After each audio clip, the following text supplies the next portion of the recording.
Agio saham di investasi keuangan. Satu, apa yang dimaksud dengan agio saham? Agio saham adalah perolehan kekayaan bersih suatu perusahaan dari nominal penjualan saham. Nominal tersebut didapatkan dari perhitungan selisih antara harga jual dengan harga beli saham. Dua, apa contoh agio saham? Agio saham merupakan selisih setoran saham oleh pemegang saham terhadap nilai pari. Contohnya, per lembar saham perusahaan A dijual dengan harga Rp10.000. Sedangkan harga parinya atau nilai nominalnya saham tersebut adalah Rp7.000 per lembar. Maka agio saham adalah selisih lebihnya. 3. Apakah agio saham sama dengan penambahan modal?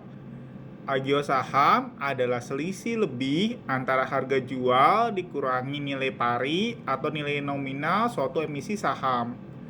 Agio saham disebut juga dengan tambahan modal disetor atau additional paid in capital atau APIC.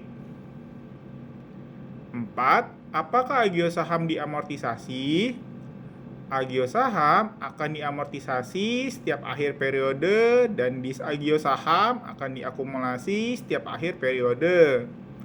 Harga saham atau nilai modal disetor atau paid in capital merupakan total yang dibayar oleh pemegang saham kepada bank emiten untuk ditukarkan dengan saham preferen atau saham biasa. 5. Kenapa agio tidak kena pajak ya? Berdasarkan peraturan pemerintah PP nomor 94 tahun 2010, agio saham tidak termasuk dalam objek pajak.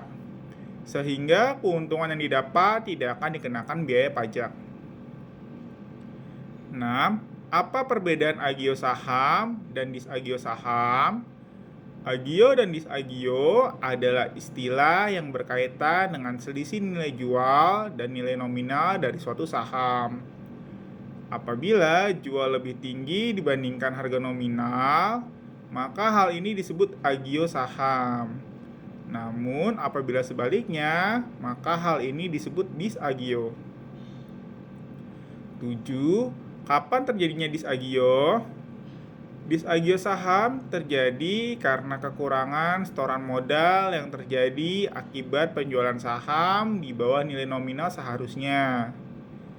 Walaupun di dunia pasar modal jarang terjadi ya disagio ini, tapi biasanya disagio saham terjadi karena keuangan suatu emiten berada dalam kondisi negatif, tapi ingin tetap melakukan ekspansi.